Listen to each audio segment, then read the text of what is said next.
Hello guys, आप सभी का स्वागत है मेरे इस नए चैनल पर। तो मैंने ये डिसाइड किया है कि मैं अपने इस चैनल की शुरुआत एक नई सीरीज के साथ करूंगा ताकि कॉपीराइट का इशू कम से कम हो। अगर आप लोग मेरे पुराने सब्सक्राइबर हो तो आपको ये पता ही होगा कि मैं हमेशा बढ़िया सीरीज को ही एक्सप्लेन करने की कोशिश करता हूँ। तो ये कहानी है एक मुरिम वर्ल्ड की, जहाँ पर हमारा मेन कैरेक्टर हेवनली डेमन से फाइट करने के बाद दोबारा से रिबॉर्न होता है। अब वो किस तरह अपने प्रीवियस लाइफ की नॉलेज का यूज करते हुए दोबारा से अपने पीक फॉर्म को अचीव करेगा, इसे हम इस स्टोरी में देखेंगे।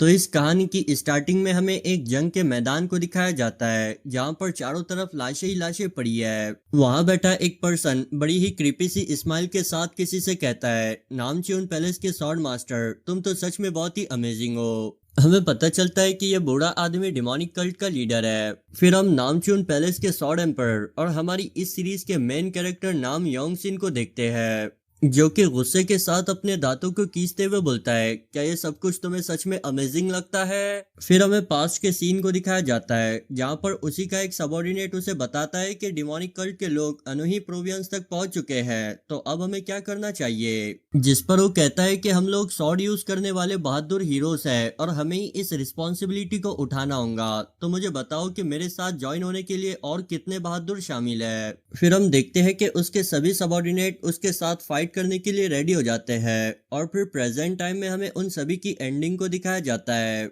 योंगसिन बोलता है कि मेरे सभी सबऑर्डिनेट्स ने बहादुरी के साथ फाइट करते हुए अपनी ड्यूटी को निभाया और अब मेरी बारी है। वो डिमोनिक कल्ट के लीडर से कहता है कि तुझ जैसे कमीने को मेरी बड़ाई करने का कोई हक नहीं है। वो हमें बताता है कि अभी उसके पास इतनी स्ट्रेंथ भी नहीं है कि वो अपनी स्वॉर्ड को पकड़ सके, लेकिन फिर भी वो यहाँ पर आज अपनी इस बैटल को एंड करना चाहता है। कल्ट लीडर उसे कहता है, तुम जानते हो ना कि इसका अंजाम क्या हो सकता है। योंगसिन बोलता है कि अब मुझे इन सब चीजों से कोई फर्क नहीं पड़ता। अब ये सुनते ही कल्ट लीडर अपनी एक डिमोनिक आर्ट को परफॉर्म करना स्टार्ट करता है, लेकिन हम देखते हैं कि योंगसिन बड़ी स्पीड से मूव करते हुए सीधे ही उसकी गर्दन को उड़ा देता है। मरते हुए डिमोनिक कल्ट का लीडर हमारे योंगसिन से कहता है कि ब्लैक सन और क्रिम्सन मून सिर्फ एक दूसरे के लिए ही बने हैं, जिन्हें कि तुम कभी भी सेपरेट नहीं कर सकते।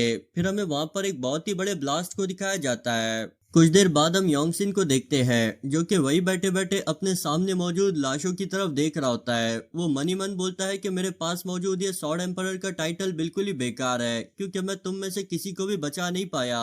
पता नहीं मैं आफ्टर लाइफ में तुम सभी को कैसे फेस कर पाऊंगा। अब मेरे पास रिग्रेट करने के अलावा और कोई चारा नहीं। फिर हमारा योंगसिन भी यहीं पर ही मारा जाता है और शुरुआत होती है एक नई कहानी की। हम एक बच्चे को देखते हैं जिसे कि कोई बहुत ही बुरी तरह से पीट रहा होता है। वो उससे कहता है कि आलसी कहीं के, एक सॉर्ड बॉय होते हुए भी क्या तू अब तक सो रहा है। वो बच्चा उससे कहता है कि ये तुम क्या बकवास कर रहे हो, मुझे तो कुछ समझ नहीं आ रही। अब ये सुनते ही वो पर्सन उसे एक और बार हिट करता है और कहता है कि तुझ जैसे ब्लॉक मरेडियन वाले अनाथ बच्चे की हिम्मत भी कैसे हुई मुझसे जबान लड़ाने की। हमें पता चलता है कि हमारा योंगसिन इस बच्चे की बॉडी में दोबारा से रीइंकार्नेट हुआ है और अभी उसे कुछ समझ नहीं आ रहा कि अचानक से ये उसके साथ क्या हो रहा है, क्योंकि कुछ टाइम पहले ही वो डिमोनिक कल्ट के लीडर के साथ फाइट कर रहा था। वो सबसे पहले तो उसे पीटने वाले पर्सन को रोकने का डिसाइड करता है। वो सीधे ही उसके पैर को पकड़ लेता है, जिस वजह से वो पर्सन अपनी जगह से मूव भी नहीं कर पाता। हम योंगसिन के गुस्से से भरे चेहरे को देखते हैं, जिसे देख उस पर्सन को अपनी नानी याद आ जाती है। वो घबराते हुए जमीन पर गिर आता है। योंगसिन की नजर उसके पास मौजूद शॉट पर पड़ती है। वो उससे कहता है कि एक ऐसे बच्चे को पीटना जिसे मार्शल आर्ट के बारे में कुछ नहीं पता, तुम तो इस शॉट को अपने पास रखने के बिल्कुल भी लायक नहीं हो। अब ये सुन उस पर्सन के साथ मौजूद लोग उसका मजाक उड़ाने लगते हैं, जिसे देख वो पर्सन दोबारा से योंगसिन पर अटैक कर देता है। मगर योंगसिन उसकी स्वॉर्ड को पकड़कर हमें अपनी स्वॉर्डमैनशिप का एक छोटा सा नमूना दिखाता है, जिसे देख वहां मौजूद लोगों की आंखें फटी के फटी रह जाती है। वो पर्सन अपना हाथ कटने की वजह से दर्द के मारे जोर जोर से चिल्ला रहा होता है। योंगसिन उससे कहता है कि अपने सर को उठाओ। अब हमें उस पर्सन के चेहरे पर गुस्से के बजाय बेचारगी नजर आती है, जैसे कि वो योंगसिन से माफी की भीख मांग रहा हो। उसे योंगसिन के अंदर उसका पुराना सेल्फ यानी स्वॉर्ड एम्परर नजर आता है, जिसे देख वो अपने मनी मन कहता है कि ये क्या ये वही योंगसिन है जिसे कि मैं हमेशा पीटा करता था। आखिर ये अचानक से इतना कैसे बदल गया। अब हमें उसी के दूसरी साइड एक मार्शल आर्टिस्ट के ग्रुप को दिखाया जाता है, जिन्हें कि उनका लीडर ऑर्डर देता है कि हमें उस ब्लॉक मरीडियन वाले बच्चे को ढूंढना है। इस काम के दौरान जो कोई भी तुम्हारे रास्ते में आए उसे मार दो। फिर वो सभी मार्शल आर्टिस्ट चारों तरफ फैल जाते हैं। फिर हम योंगसिन के सामने मौजूद उस पर्सन को देखते हैं जो कि उसके सामने अपने सर को झुकाकर उसे कुछ पैसे पेश करते हुए बोलता है कि प्लीज ये सब कुछ ले लो और मेरी जान को बख्श दो। योंगसिन कहता है कि भले ही मैं तुम्हें नहीं जानता लेकिन ये बॉडी जानती है। तुमने इस इंसान को किसी जानवर से भी ज्यादा बदतर तरीके से ट्रीट किया है। ब्लॉक मेरिडियन की वजह से इसे सीजर्स आते और इस दौरान तुम उसे बहुत ही बुरी तरह से पीटा करते। तुम्हें क्या लगता है कुछ पैसे देकर तुम अपने गुनाहों को माफ करवा सकते हो? मैं अब भी तुम्हारे चेहरे पर बिल्कुल भी सिंसियरिटी को नहीं देख पा रहा। फिर हम देखते हैं कि योंगसिन अपनी शॉर्ट घुमाते हुए उसकी गर्दन को काट देता है और बोलता है कि जो कोई भी अपनी मार्शल आर्ट्स की रिस्पॉन्सिबिलिटी को नहीं उठा पाता उसे शॉर्ट चलाने का कोई हक नहीं है। अब इस बात को सुन वहाँ भीड़ में मौजूद एक पर्सन काफी हैरान हो जाता है। वो बोलता है कि ये तो चैंग चियोन सोसाइटी की टीचिंग्स है, आखिर इनके बारे में इस बच्चे को कैसे पता? वही योंगसिन खड़ा खड़ा सोच रहा होता है कि अब उसे क्या करना चाहिए, क्योंकि अब वो यहाँ पर बिल्कुल ही नया है। उसे इस दुनिया के बारे में कुछ नहीं पता। तभी उसे किसी के चिल्लाने की आवाज आती है। हम देखते हैं कि एक आदमी वहां पर मदद की पुकार लगा रहा होता है। तभी एक मार्शल आर्टिस्ट आकर उसे बड़ी बेरहमी से मार देता है, जिसे देख वहां मौजूद दूसरे लोग भी काफी घबरा जाते हैं। योंगसिन उसे देख परेशान होते हुए बोलता है कि ये क्या, आखिर सन मून डिमोनिक कल्ट यहाँ पर क्या कर रहा है? मैंने अपने नामचियोन पैलेस का सब कुछ लगाकर इन्हें खत्म करने की कोशिश की थी, लेकिन फिर अब भी ये डिमंस जिंदा कैसे है? वो मार्शल आर्टिस्ट अपने रास्ते में आने वाले सभी लोगों को मारते हुए कह रहे होते हैं कि ब्लॉक मेरिडियन वाले पर्सन को तलाश करो। ये सुन योंगसिन सोचता है, ब्लॉक मेरिडियंस, कई ये लोग यहाँ पर मेरी तलाश में तो नहीं आए? और जरा देखो ये कितनी बेरहमी के साथ इनोसेंट लोगों को मार रहे हैं। ये तो अब तक बिल्कुल भी नहीं बदले। मैं सिर्फ यहाँ खड़े खड़े ये सब कुछ होता हुआ नहीं देख सकता। वो उनकी तरफ जाते हुए बोलता है कि इन जैसे कमीनों को इस दुनिया में एग्जिस्ट ही नहीं करना चाहिए। उसके साथ मौजूद लोग उसे रोकने की कोशिश करते हैं, जिस पर योंगसिन उससे कहता है, जब तुम अपनी स्वॉर्ड को अपने पास रखते हो तो तुम्हें यह पता होना चाहिए कि उसे कब यूज करना है और कब नहीं। फिर हम उन मार्शल आर्टिस्ट को योंगसिन की तरफ ही बढ़ता हुआ देखते हैं। योंगसिन बताता है कि अभी उसके पास बिल्कुल भी इंटरनल एनर्जी नहीं है और तो और उसकी बॉडी भी बहुत ही बुरी कंडीशन में है। लेकिन वो अपनी पास्ट लाइफ में एक सॉर्ड एम्परर रह चुका है, इसलिए वो इतनी आसानी से तो गिव अप नहीं करने वाला। वही पहले वाला पर्सन योंगसिन के सॉर्ड स्टांस को देख बोलता है कि ये तो 3 टैलेंटेड सॉर्डमैनशिप में से एक है। मुझे तो किसी ने बताया था कि इस बच्चे को मार्शल आर्ट के बारे में कुछ भी नहीं पता, तो फिर इस सिचुएशन में भी वो इतने ज्यादा फोकस को कैसे अचीव कर पा रहा है? हम योंगसिन को देखते हैं जिसने कि उस पर अटैक करने वाले सभी मार्शल आर्टिस्ट की पोजीशंस को एनालाइज कर दिया होता है। वो सबसे पहले अटैक करने वाले मार्शल आर्टिस्ट को बड़ी स्मूथ तरीके से 2 हिस्सों में काट देता है और फिर बाद में अटैक करने वाले मार्शल आर्टिस्ट को भी एक एक करके मार देता है। और जब लास्ट वाला उस पर अटैक करता है तो वो उसके अटैक को भी डॉज करके उसकी चेस्ट में अपनी स्वॉर्ड को धंसा देता है। वो मार्शल आर्टिस्ट कहता है कि तुम तो एक मॉन्स्टर हो। फिर हम उसी पहले वाले पर्सन को देखते हैं जिसे कि अपनी आंखों पर यकीन नहीं आ रहा होता। तभी हम देखते हैं कि वहां पर डिमोनिक कल्ट के और भी मार्शल आर्टिस्ट पहुंच गए होते हैं, जिन्हें देख योंगसिन भी फाइट करने के लिए रेडी हो जाता है। उन मार्शल आर्टिस्ट में से एक कहता है कि इस बच्चे ने हमारी पूरी एक स्क्वाड को अकेले ही मार दिया, यानी कि ये कोई मामूली मार्शल आर्टिस्ट तो नहीं हो सकता। योंगसिन भी अब उन लोगों से फाइट करने के लिए रेडी हो ही रहा होता है कि उसकी बॉडी में दोबारा से पेन होना स्टार्ट हो जाता है। वो बोलता है कि ये क्या, लगता है कि ये ब्लॉक मेरिडियंस की वजह से होने वाला बैकलैश है, क्या इसे अभी होना था? उन मार्शल आर्टिस्ट का लीडर भी ये देख बोलता है, लगता है कि ये वही 9 येन ब्लॉक मेरिडियंस वाला बच्चा है जिसे कि हम लोग तलाश कर रहे थे। अब वो अपने सभी साथियों को उसे जिंदा कैप्चर करने का ऑर्डर देता है, जिस पर वो सभी मार्शल आर्टिस्ट हमारे योंगसिन पर तो टूट पड़ते हैं। वही योंगसिन तो उन लोगों से बिल्कुल भी फाइट करने की कंडीशन में नहीं होता। अब इससे पहले कि वो लोग योंगसिन को कैप्चर कर पाते, हमें वहां पर एक ब्लू लाइटनिंग को दिखाया जाता है जो कि उन सभी मार्शल आर्टिस्ट की गर्दनों को उड़ा देती है। हम देखते हैं कि ये असल में वही पर्सन होती है जो कि काफी देर से योंगसिन पर अपनी नजरें बनाई हुई थी। उसे देख डिमोनिक कल्ट के मार्शल आर्टिस्ट को लीड कर रहा पर्सन बोलता है कि आखिर ये ब्लैक क्लाउड लेडी यहाँ पर क्या कर रही है? लगता है कि चैंग चियोन सोसाइटी को भी इस बात की खबर मिल गई है। तुम सभी इसे रोकने की कोशिश करो, मैं अपने मिशन पर ध्यान देता हूँ। अब वो सभी मार्शल आर्टिस्ट एक साथ उस लेडी पर अटैक कर देते हैं। वो लेडी ये देख बड़ी स्टाइल के साथ अपनी स्वॉर्ड को निकालती है। फिर हमें एक और बार पर्पल लाइटनिंग को दिखाया जाता है और फिर हम देखते हैं कि उन सभी मार्शल आर्टिस्ट की गर्दनें उड़ चुकी है। वो लेडी बड़ी स्पीड के साथ मूव करते हुए अपने रास्ते में आने वाले सभी मार्शल आर्टिस्ट को मारते जा रही होती है। योंगसिन उसे देख मनी मन बोलता है, ये क्या, ये तो इन्फिनाइट स्टेप को यूज कर रही है, जो कि मेरे नामचियन पैलेस की मार्शल आर्ट्स है। अब वो इसी बारे में सोच ही रहा होता है कि उन मार्शल आर्टिस्ट का लीडर उसके पास पहुंच जाता है।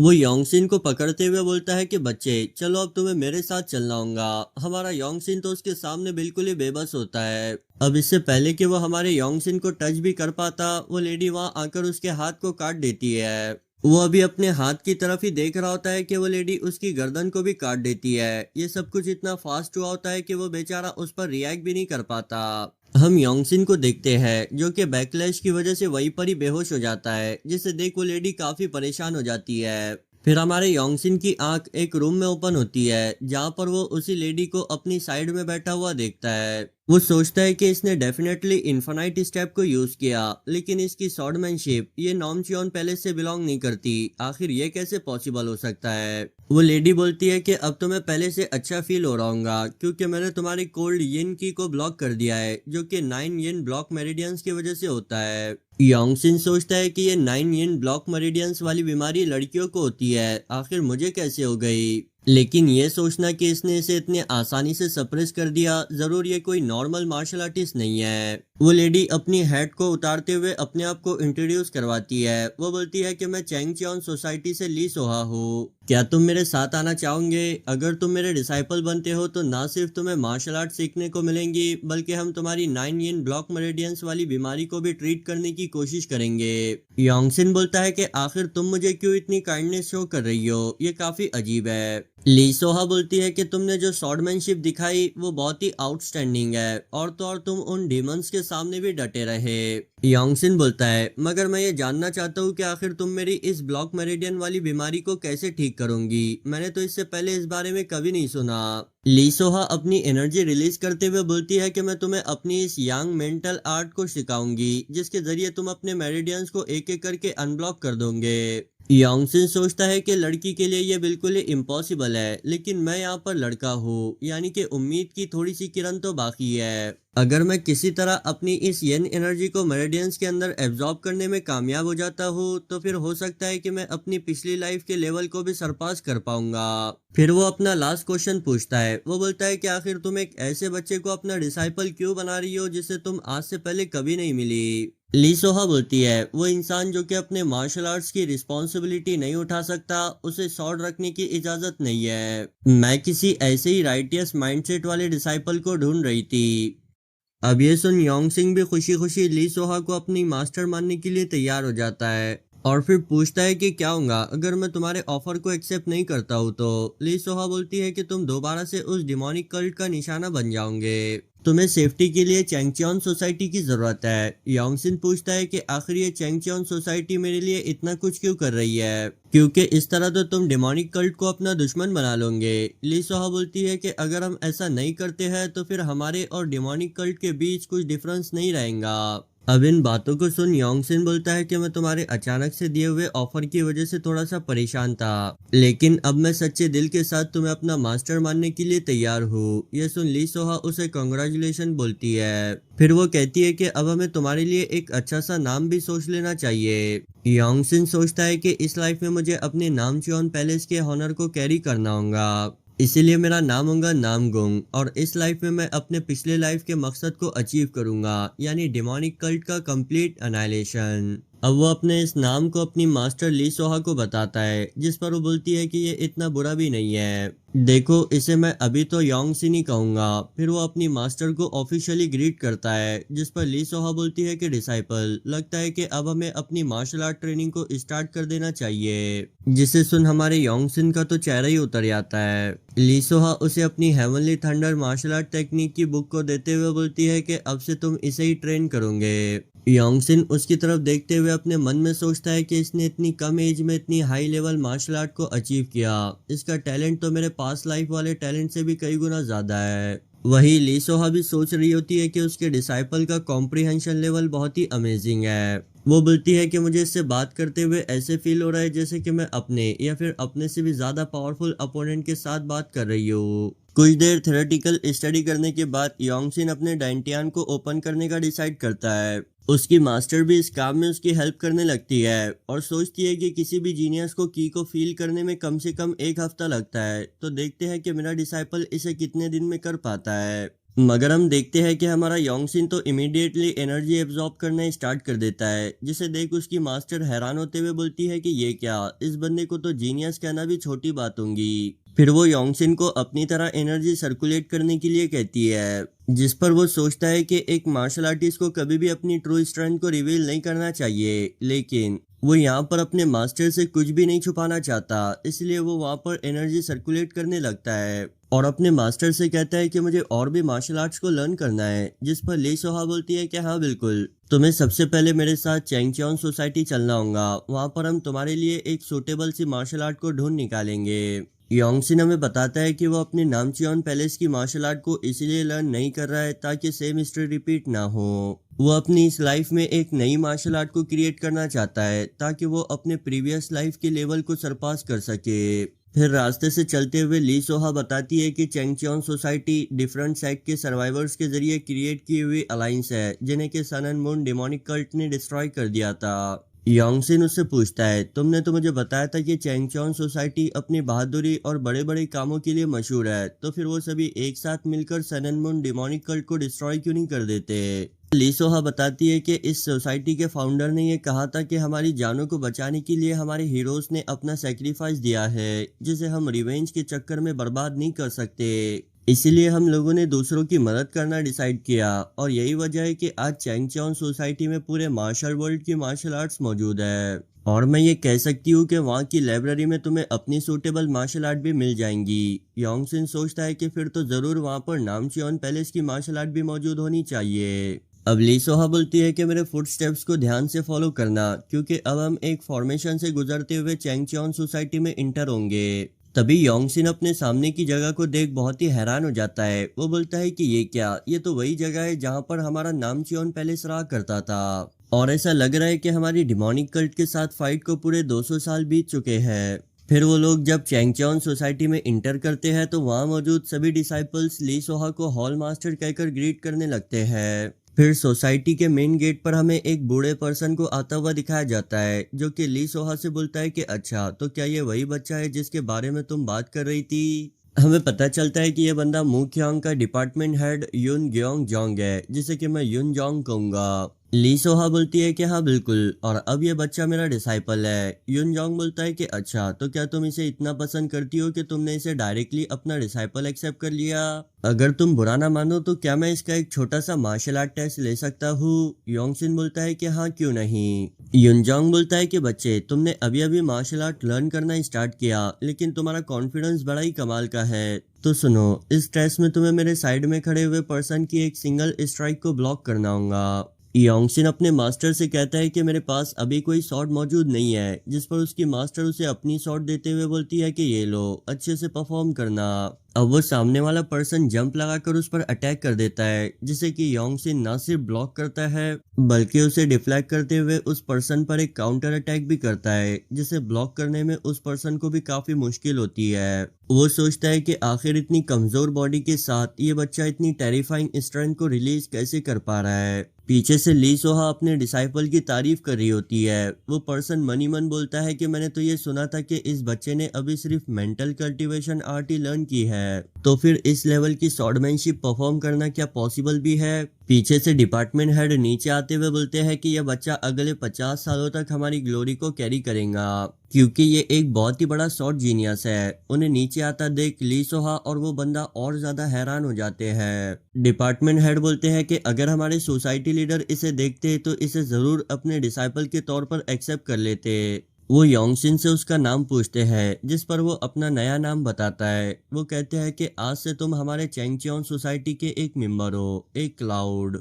ली सोहा योंगसिन से बोलती है कि मैं उम्मीद करती हूँ कि तुम जल्द से जल्द 4 क्लाउड बन जाओगे। हमें पता चलता है कि यहाँ पर पावर्स को क्लाउड के नंबर के हिसाब से डिसाइड किया गया है, जैसे कि 1 क्लाउड वाला वीक और 4 क्लाउड वाला स्ट्रॉन्ग। अब योंगसिन भी अपने 1 क्लाउड वाले बैच को एक्सेप्ट कर लेता है। ली सोहा उससे बोलती है कि चलो अब हमें यहाँ से लाइब्रेरी जाना चाहिए। उसे वहां से जाता देख डिपार्टमेंट हेड युनजांग बोलते हैं, अगर हम इसे ठीक मात्रा में सूरज की रोशनी और पानी देते हैं तो फिर ये जरूर वो पेड़ बनेगा जो कि हेवन को टच करता है। और हेवन सॉर्ड हॉल मास्टर के हाथों में ये होना बिल्कुल ही पॉसिबल है। वो पहले वाला पर्सन अब भी अपने हाथों की तरफ देखकर यही सोच रहा होता है कि आखिर उस बच्चे ने अपनी स्ट्राइक में ऐसा क्या यूज किया जो कि मुझे ऐसा पेन फील हो रहा है। मास्टर युनजोंग वहां से जाते हुए उससे कहते हैं कि तुम्हें अपनी स्वॉर्ड को भी बदल लेनी चाहिए, जिस पर उस पर्सन को पहले तो कुछ समझ नहीं आता। फिर वो देखता है कि उस स्ट्राइक की वजह से उसकी स्वॉर्ड भी डैमेज हो चुकी है। फिर हमें मार्शल आर्ट लाइब्रेरी हॉल को दिखाया जाता है, जहां मौजूद इतनी सारी मार्शल आर्ट बुक को देख योंगसिन सोचता है कि यार इतनी बुक तो हमारे नामचियोन पैलेस में भी मौजूद नहीं थी।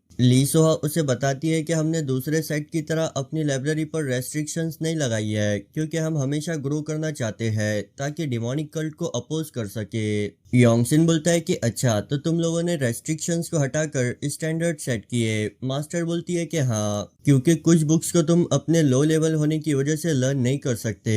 योंगसिन सोचता है कि यह तरीका तो काफी फायदेमंद है। अब ली सोहा बोलती है कि मैं तुम्हारी मास्टर होने के नाते तुम्हारे लिए एक मार्शल आर्ट बुक को सेलेक्ट कर लेती हूँ, मगर योंगसिन उसे मना कर देता है। वो बोलता है कि मैं खुद से अपने लिए एक मार्शल आर्ट बुक को सेलेक्ट करूंगा। फिर हम उसे लाइब्रेरी में अकेले ही उन बुक्स को चेक करता हुआ देखते हैं। वहां मौजूद लाइब्रेरियन उसे देख याद करता है कि ली सोहा ने उसे जाते हुए कहा था कि ये मेरा डिसाइपल है, अगर इसे कुछ ना समझे तो इसकी मदद कर देना। मगर प्रेजेंट टाइम में वो देखता है कि योंगसिन तो उन सभी बुक्स को निकाल कर नीचे फेंक रहा है। वो अपने मनी मन बोलता है कि यार क्या ये बच्चा इन बुक्स को पढ़ भी रहा है? नहीं, मुझे कुछ भी करके इसे रोकना होगा। तभी वो देखता है कि योंगसिन एक लकड़ी की सॉर्ड उठाकर कुछ मूव्स को परफॉर्म करने लगता है, जिसे देख उसकी आंखें फटी के फटी रह जाती है। हमें योंगसिन की बॉडी से एनर्जी वेव को निकलता हुआ दिखाया जाता है। लाइब्रेरियन ये देख समझ गया होता है कि ये बच्चा बिल्कुल भी नॉर्मल नहीं है। तभी वहां पर कोई आकर योंगसिन से पूछता है कि आखिर तुम हो क्या।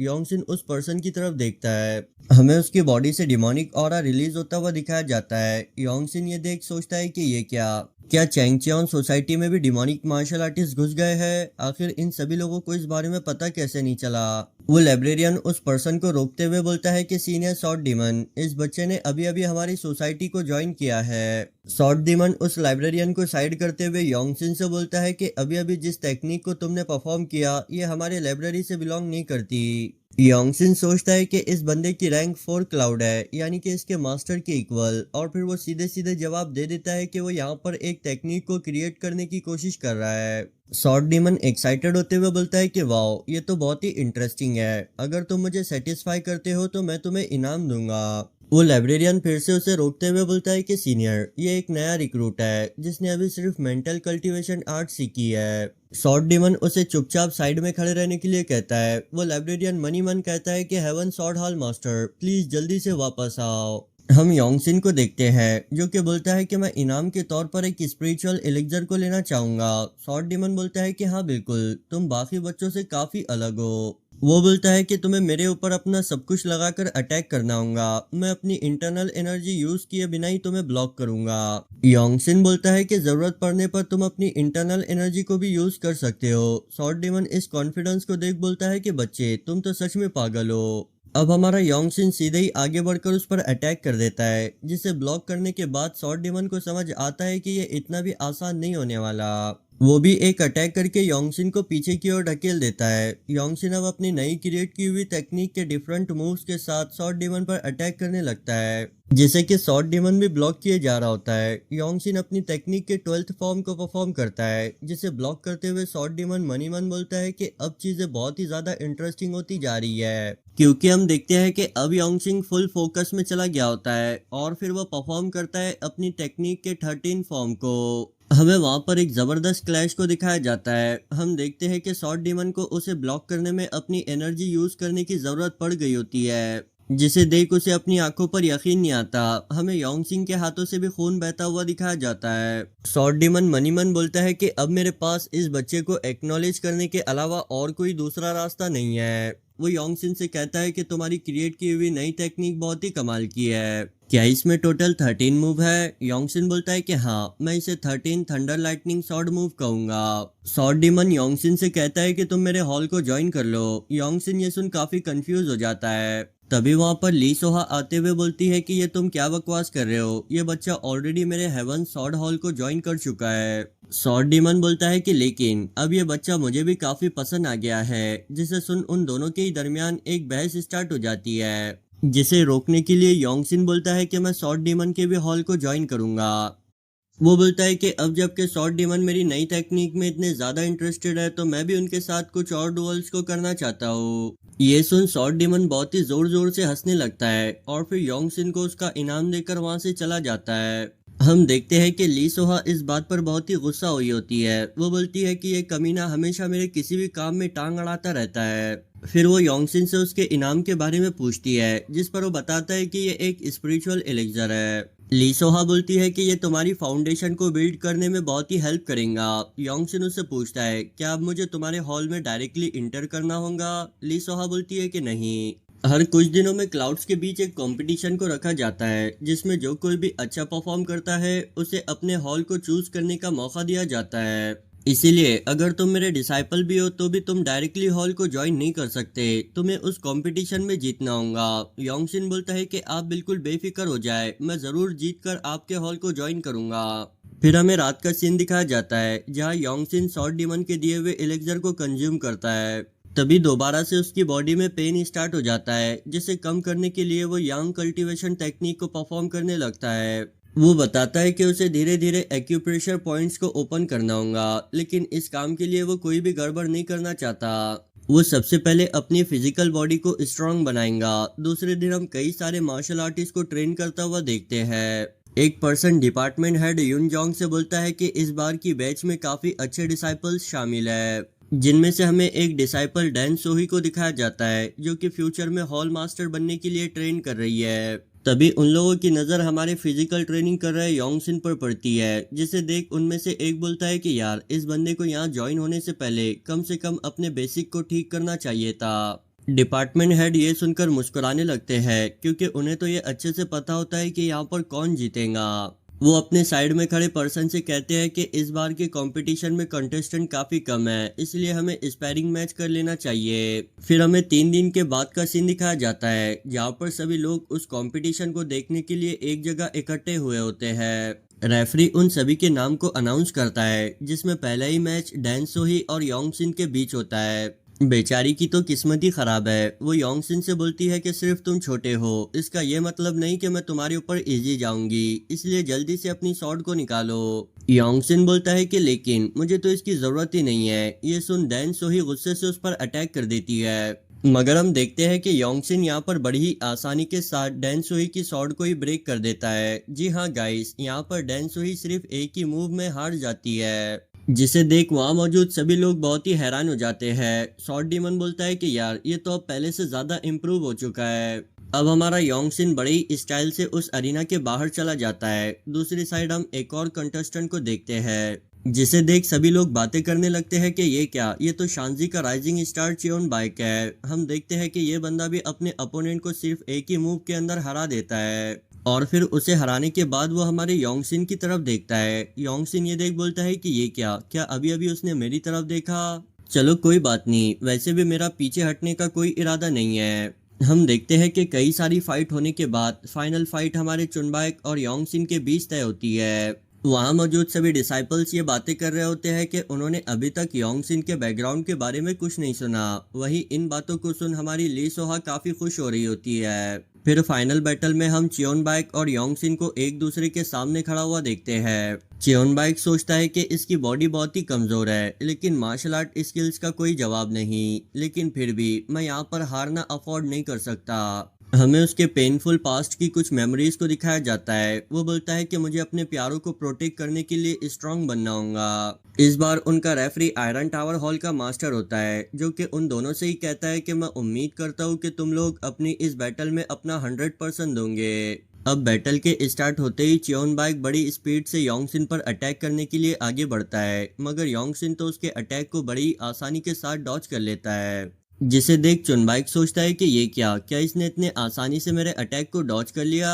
हम देखते हैं कि योंगसिन अपनी टेक्निक के 13 फॉर्म को यूज करते हुए चुनबाइक पर अटैक करता है, जिसे ब्लॉक करने में चुनबाइक को काफी दिक्कत आ रही होती है। और आखिर में हम देखते हैं कि चुनबाई की सॉर्ड टूट जाती है, जिसे देख वहां मौजूद सभी लोग काफी हैरान हो जाते हैं। चुनबाई योंगसिन से पूछता है, मुझे ये बताओ, क्या तुम पहले कभी हैवी सॉर्ड यूज किया करते थे? योंगसिन बोलता है कि इस मार्शल आर्ट दुनिया में सबके अपने अपने सीक्रेट होते हैं। अब ये सुन चुनबाई अपनी हार को मान लेता है। योंगसिन भी बोलता है कि ये काफी अच्छा मैच था। वो सभी लोग उनकी फाइट को देख तालियां बजाने लगते हैं। अब आयरन हॉल मास्टर योंगसिन को इस टूर्नामेंट का विजेता घोषित कर लेते हैं। फिर उसे जीतने पर एक इनाम दिया जाता है और फिर बारी होती है अपने हॉल को सेलेक्ट करने की। वहां मौजूद बिसिन हॉल का मास्टर योंगसिन को अपने हॉल को ज्वाइन करने का इनविटेशन देता है। हमें पता चलता है कि इस चैंगचियोन सोसाइटी में टोटल 10 हॉल है, जिन्हें के सॉर्ड फ्रेग्रेंस डिपार्टमेंट के सॉर्ड लॉर्ड कंट्रोल करते हैं। इनकी स्ट्रेंथ काफी है सन मून डेमोनिक कल्ट के लोगों को चेक में रखने के लिए। अब हम देखते हैं कि सॉर्ड डीमन बिसिन हॉल के मास्टर से कहता है कि यह बंदा तो मेरे हॉल को ही ज्वाइन करने वाला है। योंगसिन ये सुन सोच रहा होता है कि आखिर मैंने ऐसा कब कहा। एक और जोंगपा हॉल का बंदा आगे बढ़ते हुए बोलता है कि बच्चे, तुम मेरे हॉल को ज्वाइन करो, मैं तुम्हें अपना फुल सपोर्ट दूंगा। ये सुनकर सॉर्ड डीमन उस पर भी चिल्लाने लगता है। तभी वो सभी लोग ली सोहा को देखते हैं और बोलते हैं कि आखिर ये इतनी शांत कैसे है, कहीं इसने कोई चाल तो नहीं चली। ली सोहा धीरे से उन्हें बताती है कि ये बच्चा मेरा डिसाइपल है, यानी कि ऑब्वियसली वो इसके हेवन सॉर्ड हॉल को ही ज्वाइन करेगा। और होता भी कुछ ऐसा ही है। योंगसिन अपनी मास्टर को ग्रीट करते हुए हॉल में ज्वाइन होने की परमिशन मांगता है, जिस पर उसकी मास्टर भी उसे परमिशन दे देती है। बिसिन हॉल का मास्टर बोलता है कि तभी तो मैं सोचूं कि आखिर क्यों मुझे उसकी टेक्निक तुम्हारी हेवनली थंडर टेक्निक से सिमिलर नजर आ रही थी। फिर हमें फाइनली हमारे ली सोहा के हेवन सॉर्ड हॉल को दिखाया जाता है, जिसे देख हमारा योंगसिन तो काफी डिसअपॉइंट हुआ होता है। वो बोलता है कि यार अब ये क्या तमाशा चल रहा है, क्योंकि हम देखते हैं कि वहां मौजूद सभी डिसाइपल्स ने अपनी सॉर्ड को योंगसिन की तरफ ही पॉइंट किया होता है। उन डिसाइपल्स में से एक बोलता है कि मैंने सुना है कि तुम बहुत ही टैलेंटेड हो, तो मैं बस तुम्हारी स्किल्स को चेक करना चाहता हूँ। जिस पर योंगसिन भी अपनी सॉर्ड निकालते हुए बोलता है कि ठीक है, फिर आगे बढ़ो। हमें उन दोनों के ही दरमियान फाइट को दिखाया जाता है, जिसे कि ली सोहा भी देख रही होती है। वहां मौजूद डिसाइपल्स ये बातें कर रहे होते हैं कि आखिर ये नया बच्चा हमारे इन्फिनाइट स्टेप को कैसे परफॉर्म कर पा रहा है। सिर्फ यही नहीं, बल्कि वह हमारे सीनियर को स्ट्रेंथ के मामले में भी टक्कर दे रहा है। आखिर ये बच्चा है कौन? वो डिसाइपल भी फाइट करने के बाद ये समझ जाता है कि आखिर क्यों उसकी मास्टर ने योंगसिन को अपने डिसाइपल के तौर पर एक्सेप्ट किया है। फिर वो और फाइट करने के लिए एक्साइटेड हो ही रहा होता है कि ऊपर से ली सोहा उसे रोक देती है। वो योंगसिन से बोलता है कि हम बाद में कभी हैवी शॉट से फाइट करेंगे। योंगसिन भी उसकी बात पर एग्री करता है। वहीं दूसरे सभी डिसाइपल्स उसके बारे में फैलने वाले रूमर्स पर उससे बातें करने लगते हैं कि कैसे उसने अपने सभी अपोनेंट्स को सिंगल स्ट्राइक में डिफीट कर दिया। और तो और सभी हॉल मास्टर भी उसे रिक्रूट करने के लिए एक दूसरे से फाइट कर रहे थे। फिर हमें रात का सीन दिखाया जाता है, जहां योंगसिन हमें बताता है कि कैसे उसके सिजर्स दिन पे दिन ज्यादा स्ट्रांग होते जा रहे हैं। तभी उन्हें कंट्रोल करने के लिए ली सोहा वहां पर आ जाती है। कुछ देर बाद योंगसिन उसे शुक्रिया कहता है। वो बोलता है कि मुझे जल्द से जल्द हेवनली थंडर टेक्निक को मास्टर करना होगा। ली सोहा बोलती है कि हाँ, क्योंकि अब दिन पे दिन तुम्हारे सिजर्स और ज्यादा स्ट्रांग होते जा रहे हैं। योंगसिन बोलता है कि ठीक है फिर मास्टर, मुझे उस हर्ब को कंज्यूम करने में मेरी हेल्प करो। हमें पता चलता है कि ये हर्ब योंगसिन को कंपटीशन जीतने के इनाम के तौर पर मिली है। मास्टर भी खुशी खुशी उसकी हेल्प करने के लिए रेडी हो जाती है। फिर कुछ देर की प्रैक्टिस के बाद हम देखते हैं कि योंगसिन उस हर्ब की सभी एनर्जी को एब्जॉर्ब कर देता है। ली सोहा ये देख हैरान होते हुए सोचती है कि मैंने आज से पहले कभी किसी को ऐसा करते हुए नहीं देखा। वो वहां से जाते हुए योंगसिन से कहती है कि अब तो तुम्हें सीधे प्रमोशन एग्जाम देने के लिए जाना चाहिए, क्योंकि ऑब्वियसली यहाँ योंगसिन की एनर्जी अब काफी बढ़ चुकी है। फिर रास्ते में हम देखते हैं कि वो योंगसिन के जरिए परफॉर्म की हुई मेडिटेशन टेक्निक को याद करती है और बोलती है कि इस टेक्निक के जरिए तो मैं अपनी हेवनली थंडर टेक्निक के पीक फॉर्म को अचीव कर सकती हूँ। योंगसिन, तुम्हारा बहुत बहुत शुक्रिया।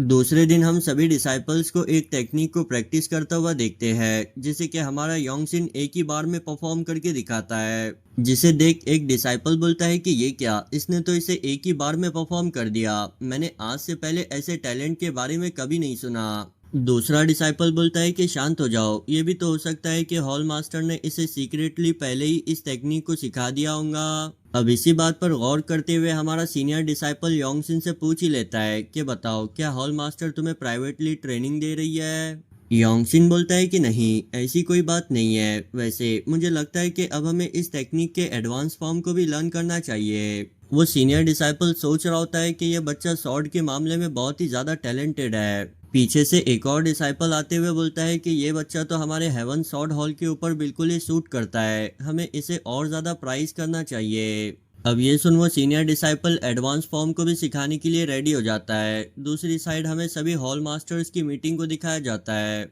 जहाँ पर यह बात निकल कर आती है कि अनऑर्थोडॉक्स फैक्शन के लोगों की मूवमेंट काफी सस्पिशियस नजर आ रही है, जिसे कि हमें जाकर चेक करना होगा। अब वो यहाँ पर बाहर भेजने के लिए हमारे योंगसिन को सेलेक्ट करते हैं, जिस वजह से उस पूरी मीटिंग में हल्ला मच जाता है। सॉर्ड डीमन बोलता है कि उस बच्चे के टैलेंट की इस रूम में मौजूद कोई भी पर्सन बराबरी नहीं कर सकता, आखिर तुम लोग उसे बाहर भेजने के बारे में कैसे सोच सकते हो। अब डिपार्टमेंट हेड हमारी ली सोहा से इस बारे में पूछते हैं, जिस पर वो योंगसिन की फर्स्ट मुलाकात को याद करते हुए बोलती है कि मुझे नहीं लगता कि योंगसिन कोई ऐसा है जिसे कि प्रोटेक्शन की जरूरत है, उसे मार्शल वर्ल्ड में जाकर अपने लिए एक्सपीरियंस को इकट्ठा करना चाहिए। डिपार्टमेंट हेड बोलता है कि ठीक है, फिर हम उसके मिशंस में थोड़ी सी लिमिटेशंस लगाएंगे ताकि उसकी सेफ्टी मेंटेन रहे। फिर हम योंगसिन को मिशन पर जाता हुआ देखते हैं। वो याद करता है कि उसकी मास्टर ने उसके फर्स्ट मिशन पर अपने साथ एक और डिसाइपल हियोल को ले जाने के लिए कहा था। प्रेजेंट टाइम में वो उस डिसाइपल के पास एक शराब की बोतल को देखता है, जिसके बारे में पूछने पर हियोल उससे बोलता है कि यार इसे इग्नोर करो, मैं ज्यादा नहीं पीता। और फिर आगे जाते हुए बोलता है कि चलो मार्केट प्लेस में जाकर यहाँ फैल रहे र्यूमर्स के बारे में मालूम करते हैं।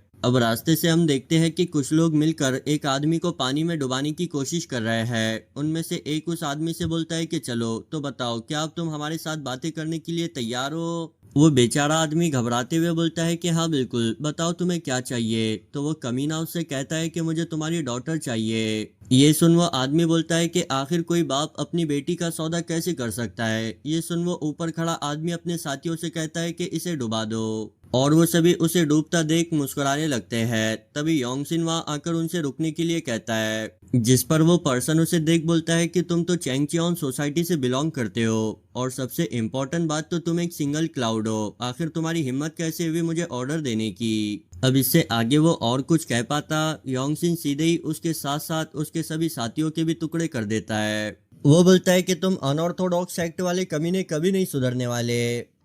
हम देखते हैं कि वो पहले वाला आदमी वहां पड़ी लाशों को देख बहुत ही घबरा जाता है, और फिर शुक्रिया कहकर सीधे ही वहां से निकल लेता है।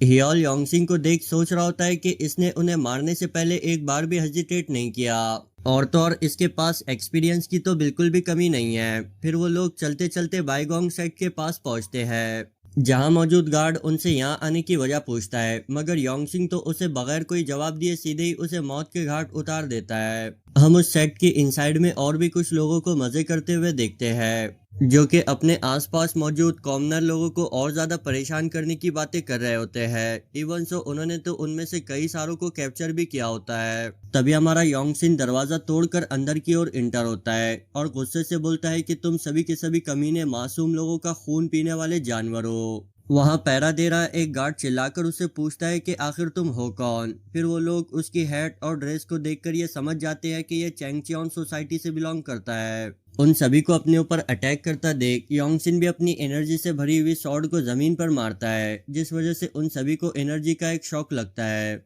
ऊपर छत पर छुपे हुए मार्शल आर्टिस्ट योंगसिन पर अपने डैगर से अटैक करते हैं, मगर योंगसिन तो अपनी सॉर्ड घुमाते हुए उन्हीं के अटैक को उनकी तरफ ही डिफ्लेक्ट कर देता है, जिस वजह से वो सभी मारे जाते हैं। और फिर और कुछ मार्शल आर्टिस्ट जब उस पर अटैक करते हैं तो योंगसिन वहां से जंप लगाकर सीधे ही उनकी सॉर्ड पर खड़ा हो जाता है, फिर अपनी सॉर्ड घुमाते हुए उन सभी के हाथों को काट देता है, जिस वजह से वो सभी लोग दर्द के मारे चिल्लाने लगते हैं। अब फाइनली एंट्री होती है उनके सेक्ट लीडर की, मगर सीन शिफ्ट होता है हमारे हियोल की तरफ, जो कि उसी सेक्ट में कैप्चर किए हुए मासूम लोगों को छुड़ाने के मिशन पर आया होता है।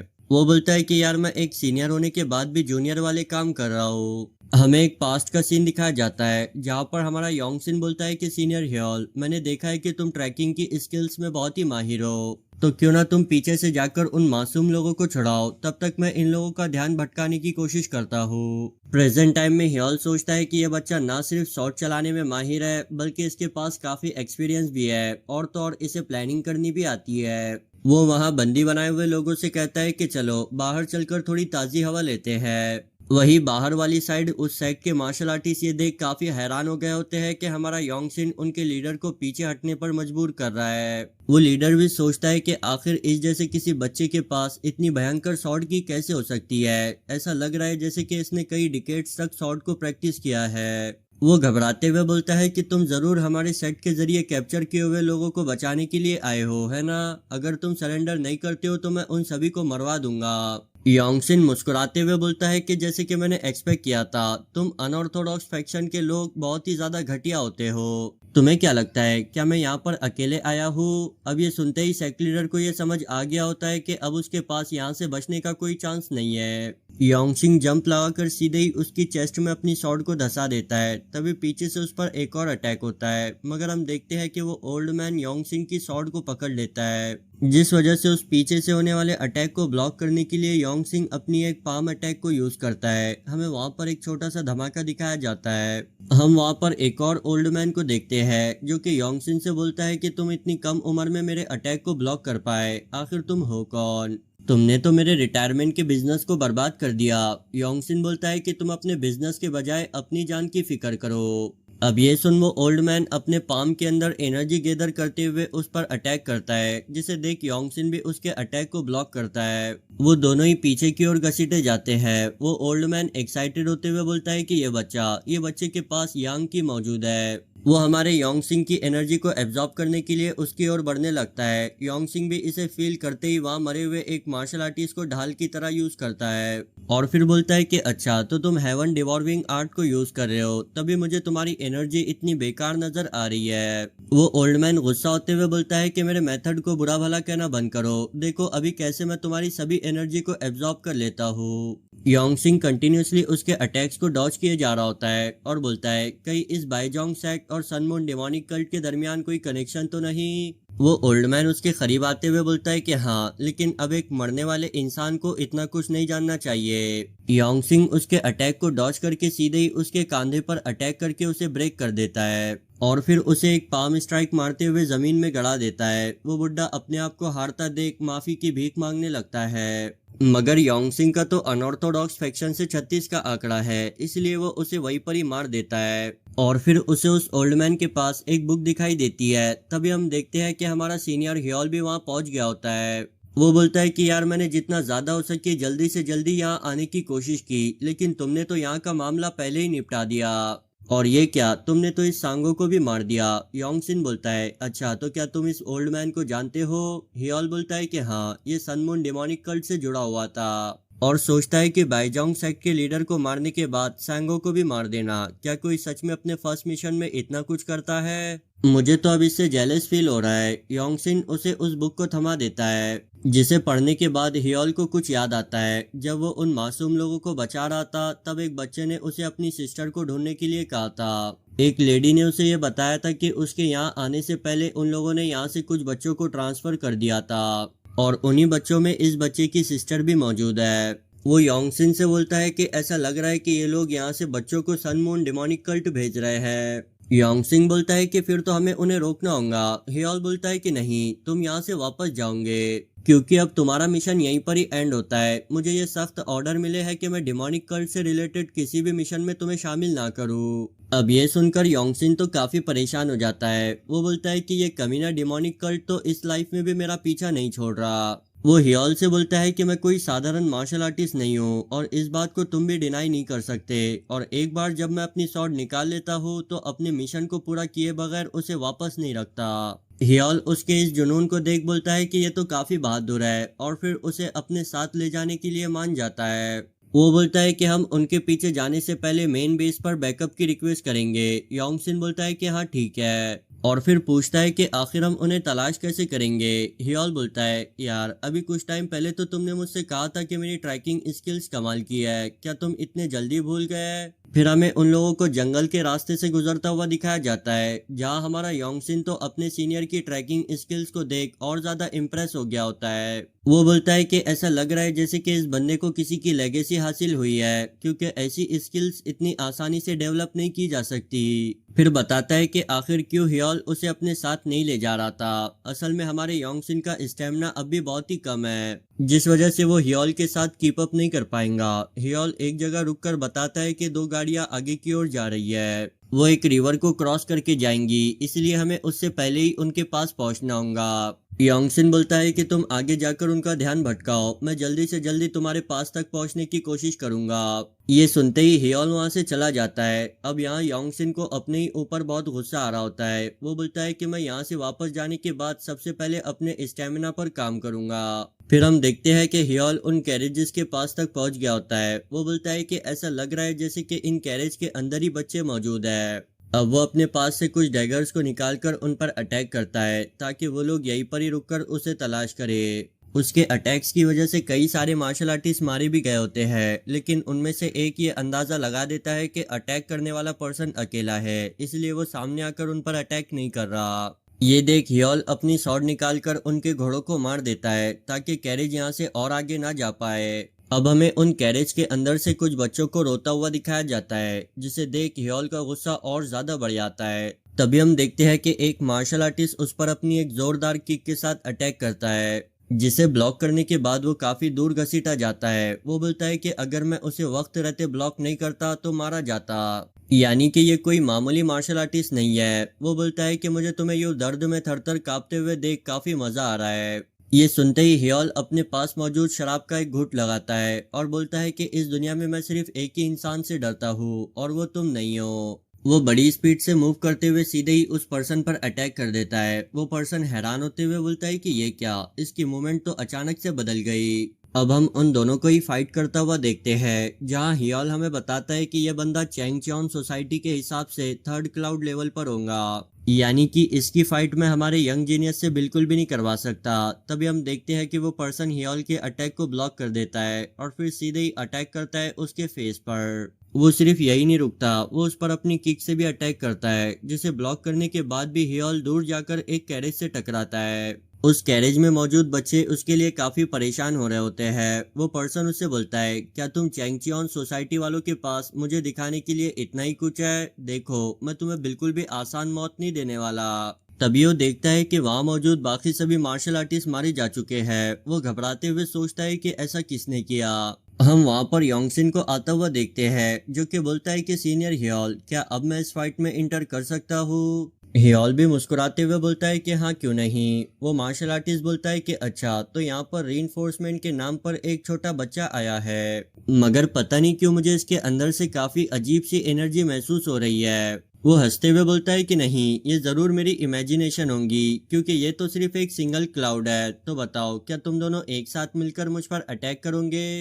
योंगसिंग बोलता है कि मैं अकेला ही तुम्हारे लिए काफी हूँ। फिर वो दोनों ही एक दूसरे से फाइट करना स्टार्ट करते हैं। यहाँ पर वो पर्सन बोल रहा होता है कि तुम्हारी स्वॉर्ड आर्ट काफी कमाल की है, लेकिन इतना काफी नहीं है मुझे डिफीट करने के लिए। ये सुन योंगसिंग अपनी हेवनली थंडर टेक्निक के 13 फॉर्म को यूज करते हुए अटैक करता है, जिसके बाद हमें उस पर्सन को एक जगह खड़ा हुआ दिखाया जाता है। वो बोलता है कि आखिर एक सिंगल क्लाउड वाला बंदा ऐसी स्वॉर्डमैनशिप को कैसे परफॉर्म कर सकता है। हम योंगसिंग को वहीं पर ही खड़ा हुआ देखते हैं, जिसने अपनी स्वॉर्ड को दोबारा से म्यान में रख दिया होता है। और फिर इसी के साथ हमारा आज का ये एपिसोड यहीं पर ही एंड होता है। मैं उम्मीद करता हूँ कि आप सभी को यह पसंद आया होगा। मैंने इस सीरीज के अब तक रिलीज हुए सभी चैप्टर्स को एक्सप्लेन कर दिया है। अब अगले चैप्टर्स के रिलीज होने के बाद ही इसे कंटिन्यू करूंगा। रही बात हमारी journey to become a knight और माउंट टू अ सेक्ट वाली सीरीज की, तो उनके एपिसोड भी आपको बहुत ही जल्द देखने को मिल जाएंगे। तो मिलते हैं नेक्स्ट एपिसोड के साथ। Good bye, take care.